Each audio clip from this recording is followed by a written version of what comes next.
Well, hey guys, welcome back to the channel. Something a little bit different today. I picked up a drone. Everyone seems to be flying drones these days and getting some great footage. So I got this nice cheap HolyStone HS110D.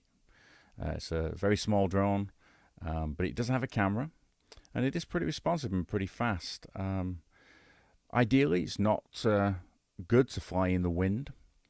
And it was a little bit breezy, and we'll see the consequences of that in a little while. But here it is, I'm flying around the yard, and just showing you the footage really that you can get. And this is the footage that you get with the onboard SD card. It's a slightly higher resolution than if you link to the drone with your cell phone and record from there. So you see the footage isn't bad. Just some weird lighting going on against the house there.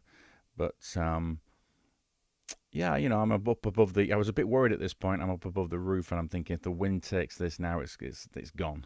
You know, but there are kill switches on this. It's a great little controller as well.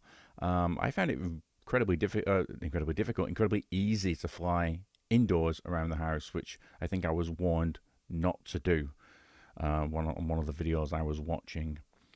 And I picked this up from Amazon for 65 bucks. I mean, remember, you couldn't even get a camera for 65 bucks, 3, 4, 5 years ago. And now this is attached to a flying machine that you can send up in the air. No license required for this. It really is at the toy end of the spectrum, like I say. I mean, you can tell by the cost. But yeah, the picture's okay. I mean, if you want to go up on the roof and check your roof and your gutters or anything else like that, it's fine. Now, if you want to look at this drone and get a review on it, there's so many reviews on YouTube right now. I don't feel I need to do one.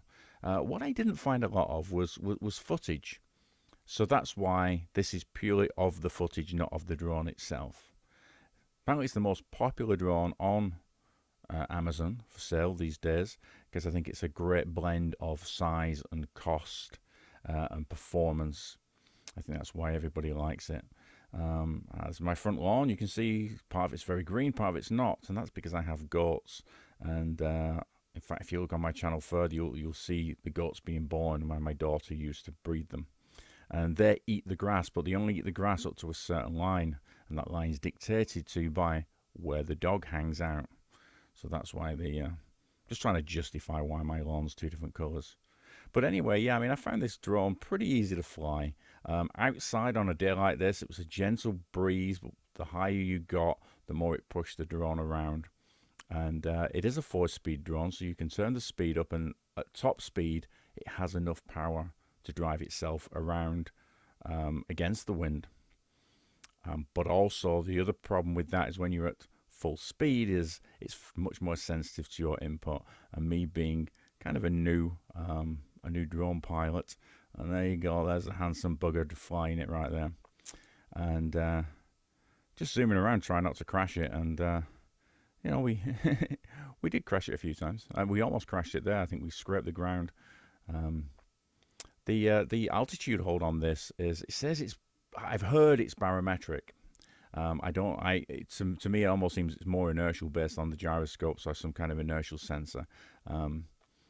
Because I can't understand how the barometric can hold the level as good as this thing does. I mean, I can set it in the house, set it at 6 feet, and it will just sit there, and it actually moves around laterally and forward and back.